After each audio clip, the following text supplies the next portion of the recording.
चलिए, एक सवाल से शुरू करते हैं। ये जो पैसा हमारी जेब में है या जो बैंक अकाउंट में दिखता है, ये आखिर आता कहाँ से है? आप शायद सोच रहे होंगे सरकार छापती है और कहाँ से, लेकिन रुकिए, कहानी इससे कहीं ज्यादा दिलचस्प है। हाँ, तो ज्यादातर लोगों को यही लगता है कि सरकारें या सेंट्रल बैंक बस नोट छापते हैं और हो गया काम। पर यह तो कहानी का सिर्फ एक छोटा सा हिस्सा है। असलियत यह है कि हमारी अर्थव्यवस्था में पैसा बनाने की जो प्रक्रिया है वो काफी अनोखी और सच कहूं तो हैरान करने वाली है। तो आइए आज इसी गुत्थी को सुलझाते हैं। ये समझने के लिए कि पैसा इतना जरूरी क्यों है, चलिए थोड़ी देर के लिए एक ऐसी दुनिया की कल्पना करते हैं जहां पैसा है ही नहीं। मान लीजिए आप एक किसान हैं और आपको जूते चाहिए।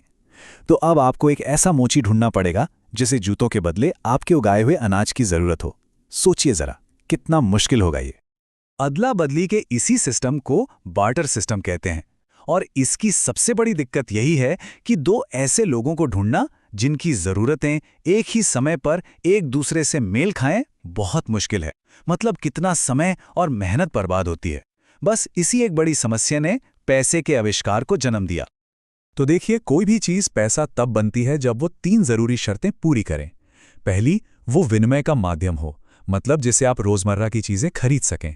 दूसरी, वो खाते की इकाई हो, यानी एक पैमाना जो बताए कि कौन सी चीज कितनी की है। और तीसरी, वो मूल्य का भंडार हो, मतलब आप आज की कमाई को बचाकर भविष्य में भी इस्तेमाल कर सकें। पुराने जमाने में कमोडिटी मनी हुआ करता था, जैसे सोने चांदी के सिक्के, जिनकी अपनी एक कीमत होती थी। पर आज हम फिएट मनी इस्तेमाल करते हैं, जैसे कि हमारे नोट। अब इन कागज के टुकड़ों की अपने आप में तो कोई कीमत नहीं है। ये सिर्फ इसलिए कीमती हैं क्योंकि सरकार कहती है कि ये कीमती हैं। मतलब हमारे पैसे की पूरी कीमत बस एक भरोसे पे टिकी है। दिलचस्प है ना? और जब पूरी की पूरी कीमत भरोसे पर ही टिकी हो, तो जाहिर है इस भरोसे को संभालने वाला भी कोई होना चाहिए। अमेरिका में ये बड़ी जिम्मेदारी फेडरल रिजर्व के कंधों पर है। फेडरल रिजर्व, जिसे हम शॉर्ट में फेड भी कहते हैं, अमेरिका का सेंट्रल बैंक है। आप इसे सारे बैंकों का बिग बॉस समझ सकते हैं। इसका मेन काम है पूरी बैंकिंग व्यवस्था पर नजर रखना और ये कंट्रोल करना कि अर्थव्यवस्था में कितना पैसा घूम रहा है। तो सीधे सीधे कहें तो फेड के 2 बड़े काम हैं। पहला, ये पक्का करना कि सभी बैंक ठीक से काम कर रहे हैं और पूरा सिस्टम सेफ है। और दूसरा, जो कि सबसे जरूरी है, अपनी मॉनेटरी पॉलिसी से मनी सप्लाई को कंट्रोल करना। तो अब आते हैं इस कहानी के सबसे हैरान करने वाले हिस्से पर। पैसा सिर्फ फेडरल रिजर्व नहीं बनाता। असल में इकोनॉमी में मौजूद ज्यादातर पैसा कमर्शियल बैंक बनाते हैं। जी हां, वही बैंक जहां हमारा और आपका अकाउंट है। चलिए देखते हैं यह जादू होता कैसे है। इसे समझने के लिए बस एक सवाल का जवाब दीजिए। जब आप बैंक में अपना पैसा जमा करते हैं तो बैंक उस पैसे का करता क्या है?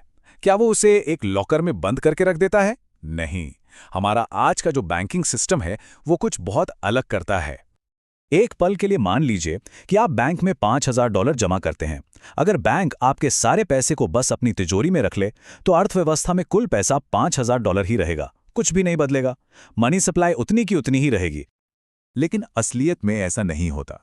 जब आप $5,000 जमा करते हैं तो बैंक कानून के मुताबिक सिर्फ उसका एक छोटा सा हिस्सा, मान लीजिए 20%, यानी $1,000 अपने पास रखता है। और बाकी का क्या? बाकी बचे $4,000 वो किसी और को लोन में दे देता है। और बूम, यहीं पर असली खेल शुरू होता है। देखिए, आपके बैंक अकाउंट में तो अभी भी $5,000 दिख रहे हैं, लेकिन अब बाजार में किसी और के पास भी $4,000 कैश आ गया है जो उसे लोन में मिला है। तो अचानक इकोनॉमी में कुल पैसा हो गया $9,000। बैंक ने सिर्फ एक लोन देकर $4,000 बना दिए हवा में से। ये बात गांठ बांध लीजिए, लोन देना ही पैसा बनाना है।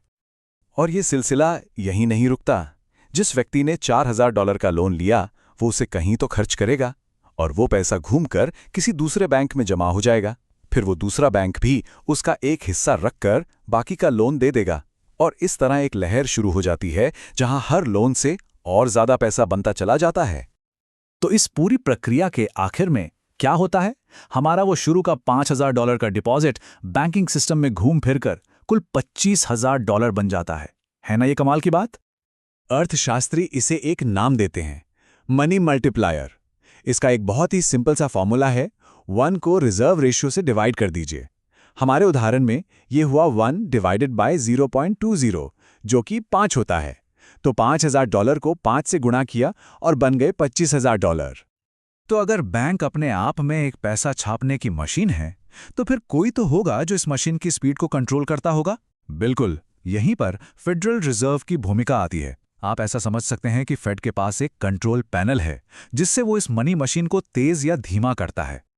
फेड के पास मनी सप्लाई को कंट्रोल करने के लिए कई टूल्स हैं। अगर इकोनॉमी को थोड़ी रफ्तार देनी है तो वो ब्याज दरें घटा सकता है या रिजर्व की ज़रूरतें कम कर सकता है। और अगर महंगाई बढ़ रही है और ब्रेक लगाने हैं तो वो ठीक इसका उल्टा करता है, यानी ब्याज दरें बढ़ा देता है। लेकिन एक बात साफ है, ये सिस्टम कोई वीडियो गेम नहीं है जहां बटन दबाने से सब ठीक हो जाए। फेड का कंट्रोल कभी भी 100% पक्का नहीं होता, और इस सिस्टम में कुछ असल खतरे भी हैं। फेड दो सबसे ज़रूरी चीज़ों को कंट्रोल नहीं कर सकता, एक हम लोगों को और दूसरा बैंकों को। वो हमें या आपको मजबूर नहीं कर सकता कि हम अपना पैसा बैंकों में ही रखें, और ना ही वो बैंकों को मजबूर कर सकता है कि वो लोन दे ही दें। ये सारे फैसले तो डर, भरोसे और आत्मविश्वास जैसी इंसानी भावनाओं पर टिके होते हैं। इस सिस्टम का एक और बड़ा खतरा है लेवरेज। आसान भाषा में इसका मतलब है कि बैंक अपने पैसे से कई गुना ज्यादा उधार के पैसे का इस्तेमाल करते हैं। इससे फायदा तो कई गुना बढ़ जाता है, लेकिन अगर नुकसान हुआ तो वो भी कई गुना बढ़ जाता है। उनकी संपत्ति की कीमत में सिर्फ 5% की गिरावट भी एक बैंक की सारी पूंजी खत्म कर सकती है, वाइप आउट। और इसी डर से पैदा होता है बैंक रन। सोचिए, एक अफवाह फैलती है कि कोई बैंक डूबने वाला है और सब लोग अपना पैसा निकालने के लिए बैंक की तरफ भागते हैं। ये पैसा बनाने की पूरी प्रक्रिया को एकदम से उल्टा घुमा देता है और इकोनॉमी से पैसा खत्म होने लगता है। इसके नतीजे बहुत भयानक हो सकते हैं। ऐसे पैनिक के माहौल में फेड का सबसे बड़ा काम होता है एक जिम्मेदार की तरह आगे आना और कहना, घबराइए मत, हम यहां हैं। 2020 के संकट के दौरान फेड चेयरमैन जेरोम पॉवेल ने ठीक यही किया था। उनका ये भरोसा दिलाना ही बाजार को संभालने के लिए बहुत जरूरी था।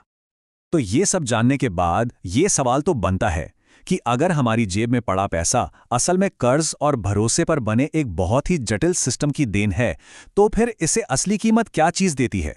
क्या वो सिर्फ हमारा भरोसा है? इस पर सोचिएगा जरूर।